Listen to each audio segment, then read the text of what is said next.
the slides? Yeah, thank you. Yeah, I'll try my best, stick to 10 minutes. It is a very difficult topic I've chosen to speak in 10 minutes, but nevertheless. Next slide, please.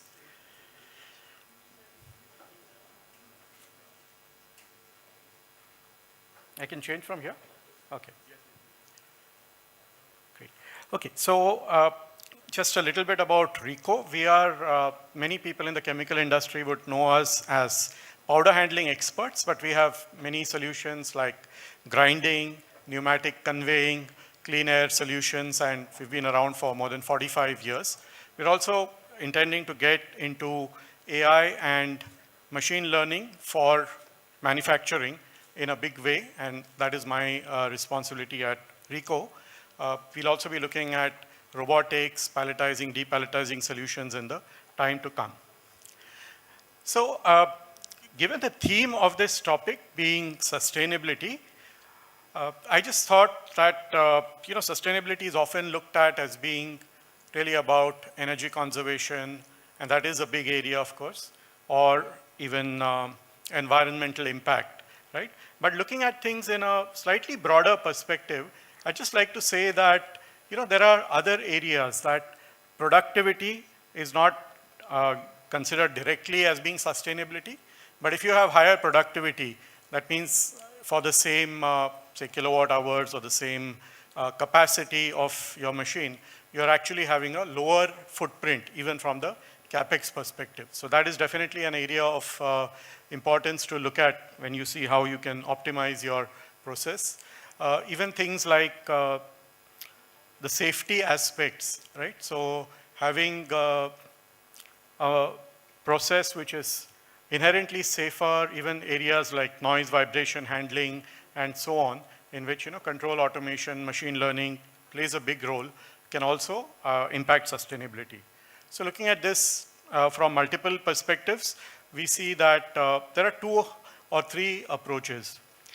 So as I said in the beginning, we are powder handling experts, and powders, solid form later on convert into powders, quite important for the chemical industry. But I'd just like to ask, maybe if like audience poll in KBC, how many commercially useful substances are in the powder form, right? Commercially useful chemicals or in general substances. Of these 4, what do you think? Yes, option 4. Okay, yes, you're right. I think I did expect I'd get the answers given that this is an expert. So indeed, there are more than 80,000 and could be even more than 100,000 useful powders. And each of them has very unique characteristics like abrasiveness, hygroscopic, particle size, crystals, and therefore handling it is really an art. And in the last 45 years, we have discovered that powders can be very, very challenging, right? Is it black magic? Well, not quite. I would say that 3 approaches, heuristics, people have, just from experience, thumb rules, people have learned a lot. We indeed have learned a lot. The analytical approach, so using a lot of CFD, using other tools can play a very big role in understanding how to handle powders effectively. And statistical or recognizing from patterns is one area where AI can really play a very big role. And that is where I think the next developments are going to be. Okay, so I just have one example here of something that we approach from an analytical perspective. This is an air classifier mill, so it both grinds and classifies according to size.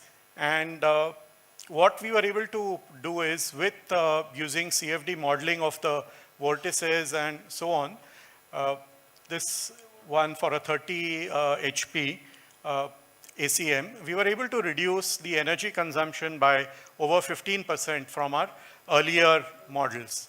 And these are now successfully installed in many clients. So if we approach design from an analytical perspective, definitely it can give us some advantages, right? But the topic for today in terms of AI and machine learning. So what are the possibilities there? So I think the most important thing is learning from the past operations of your system, right?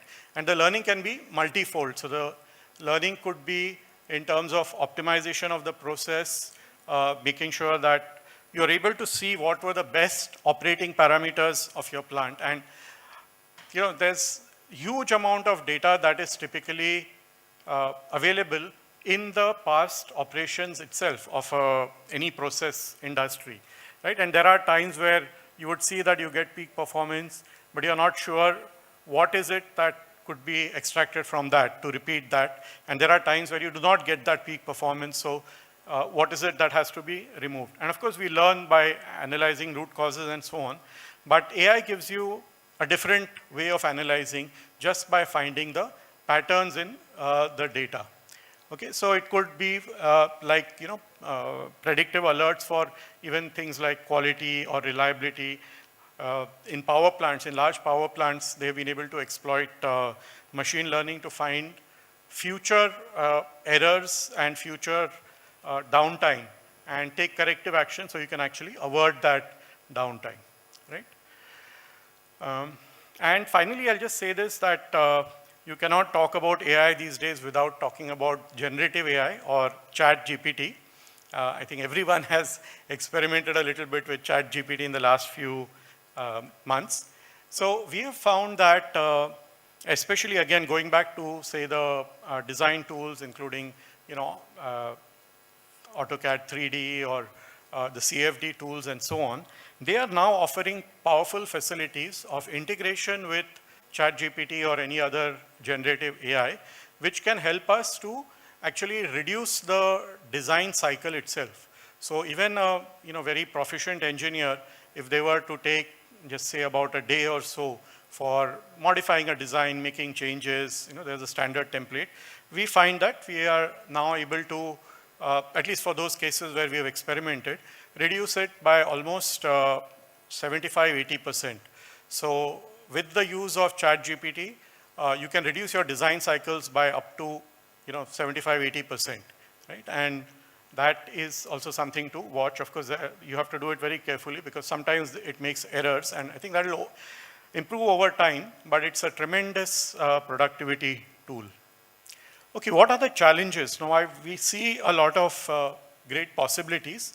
I think the challenges, firstly, is related to the quality and availability of the data. So what happens is we have process automation for a very long time. There is archiving of process data, but usually it is only what was useful for the control of the process. What we are finding is in order to make more effective use of AI to improve process, you will need to instrument more than what is strictly speaking necessary for the control of the process, because it is the hidden patterns that are going to generate the possibility of this next level optimization. And for that, we might need to, and especially in our industry where we work on pneumatic conveying, we would measure only incoming pressure, outgoing pressure, and so on. So finding more points to instrument for flow, for pressure, air velocity, particle size counters, so then we can get a very good profile. So one of the things that we are doing in this space is to also look at building up a library of data about different powders. We are collaborating with Professor Malik. He's a leading expert on powder physics in the country, and he himself has studied with Dr. Ipwich, who's the world leading expert in powder physics.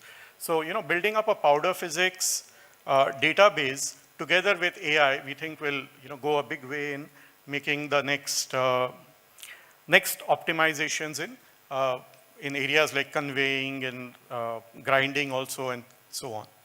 Okay, the other aspect is really related to quality of data is one, and the security of data.